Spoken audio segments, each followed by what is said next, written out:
All right, we're going to wrap up this week with the monarchies of France. We'll talk about an absolute monarch, warfare and diplomacy, and we'll conclude with paying the piper, who actually does have to pay for all of this. This should be a short podcast, the last one in our series, so let's dive right in. The monarchies of France. We'll focus first on King Francis. He was a patron of the arts, and he played a large role in the development and promotion of the standardization of the French language. He was personally involved in the wars against his rival, the Holy Roman Emperor Charles V. Encircled by the territories of Charles V, Francis unsuccessfully sought the support of Henry VIII of England at the Field of the Cloth of Gold. This was an effort to actually have his son promise to Henry's daughter Mary. Henry, unfortunately, didn't really take to Francis. A big issue, and I kid you not, that Henry had was Francis was better looking than Henry. At one point, they actually ended up having a wrestling match to see who was stronger. It didn't help that Henry lost, bruised his ego, and this alliance between France and England didn't go over too well, which isn't surprising because multiple kings of England have claimed that they are also the king of France. As an alternative, Francis formed a Franco-Ottoman alliance with Suleiman the Magnificent, which is a pretty controversial move for a Christian king at the time. In France, the Bourbon kings were able to circumvent the representative assembly known as the Estates General and develop an absolutist style of government. One of the most famous would be Louis XIV, and he reigned from 1643 to 1715. And Louis's finance minister Colbert was able to increase revenue through a rather efficient tax collection system and by promoting economic growth. And Louis entertained and controlled the French nobility by requiring them to attend his court at Versailles.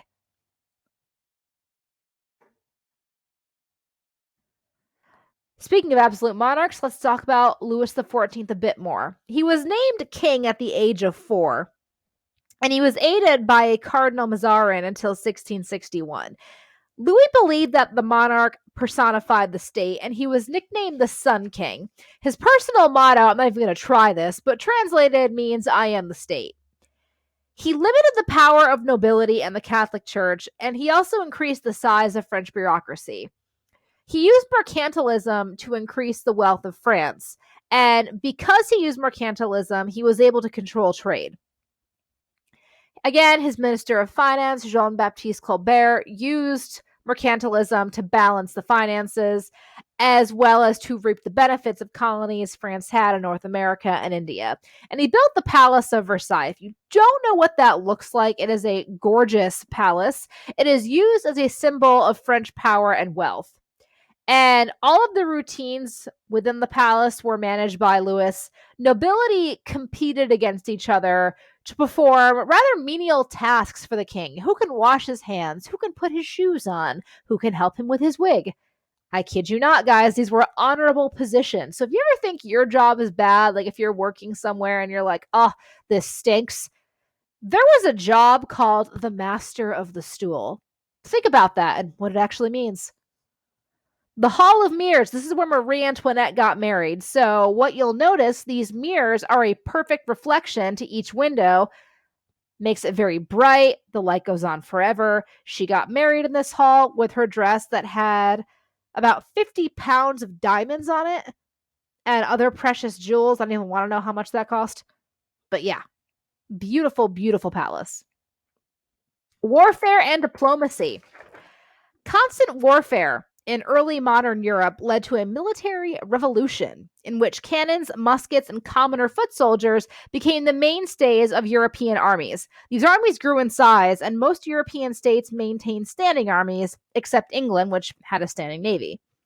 To manage the large standing armies and to use troops more effectively in battle, Europeans devised new command structures, signal techniques, and matching drills. Developments in naval technology during this period included warships with multiple tiers of cannon and four-wheel cannon carriages that made reloading considerably easier. England took the lead in the development of new naval technology, as was demonstrated when the English Royal Navy defeated Spain's Catholic Armada in 1588. And that signaled an end to Spain's military dominance in Europe and the rise of English power. With the defeat of Spain, France grew as the strongest military power, and by that I really mean the army. They have the strongest army on continental Europe, while its rival held superiority in naval power. During the War of Spanish Succession, England, which was allied with Austria and Prussia, was able to prevent the French House of Bourbon from taking over the Spanish throne, and the Bourbon House of France would be maintained only to France. With the War of Spanish Succession, the four powers of Europe, France, Britain, Austria, and Russia, were able to maintain a balance of power that prevented any one power or country from becoming too strong for about 2 centuries.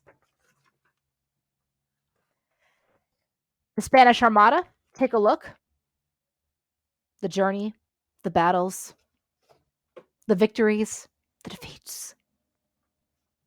And Europe and their borders by 1775. We have Spain, France, Great Britain. Notice some territories, the Prussian lands. We have Austrian Habsburg lands. Kingdom of Naples, guys. Notice this lovely shade of yellow correlating to here. Very nice, very nice. Russian Empire, as well as Russian gains. And the Ottoman power, notice it's beginning to shrink a bit. And our last discussion, paying the piper. The rulers of European states needed to raise new revenue to pay for the heavy costs of the wars.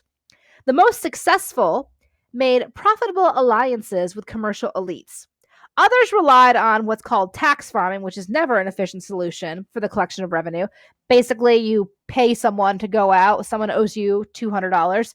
If that individual wants to get paid, they have to take more than $200 from this person. Really doesn't work. The Mongols did this, and look what happened to them. Other countries continued to extend tax exemptions to the nobility and the church. Never, ever, ever do that. Here's an idea. Let's not tax the people who own 90% of the land and tax the crap out of the remaining 10%. France did this, and they end up having multiple revolutions. And this led governments at times to depend on regressive taxation and indulge in financial speculation. And again, going back to France with the Mississippi Company. The northern provinces of the Netherlands wrestled their autonomy from Spain and became a dominant commercial power. The United Provinces of the Free Netherlands, and particularly the province of Holland, favored commercial interests, craftspeople, and manufacturing enterprises, and Amsterdam became a major center of finance and shipping. After 1650, England used its naval power to break Dutch dominance in overseas trade. The English government also improved its financial position by collecting taxes directly and creating a central bank.